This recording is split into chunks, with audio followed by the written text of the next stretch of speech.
என்ன பண்ற? சுழுவான வேலை ஒண்ணு தரேன். என்ன வேலை? இப்ப நானும் மப்பி அடிக்குது. குளிச்சா வேற இருக்குது. ஆமா. இந்த ஊரு கைனு கட்டி காப்போம். நல்ல பாம்பு மேஞ்சிருக்கும். நல்ல பாம்பு புடிச்சு லட்சப்பல்ல பிடிங்கி அப்படியே என்ன பண்ற தூக்கின்னு போய் பெண்ணாத்துக்கு பஸ் ஸ்டாண்ட்ல விட்டு எச்சு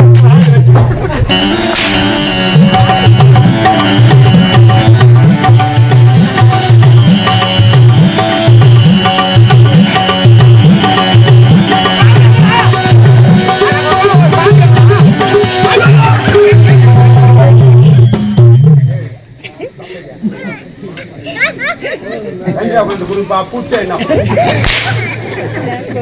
ஆனா அதை எப்ப பார்த்தா என்ன இது உடம்புல எங்கன்னா அடின்னு சொல்லி அந்த நிலை அதனால எங்க போயிடுச்சு அங்கதான் வந்து பார்த்துமா. ஏன்னா பணம் வர ஆட்சியில மகிழி உத மாட்டுச்சுன்னா அப்படியே குத்தா பிடிங்கிறோம். அங்க குத்தா பிடிங்கிறோம். ஏய் எனக்கு வேணாடா அந்த வேலை. எனக்கு வேணாடா.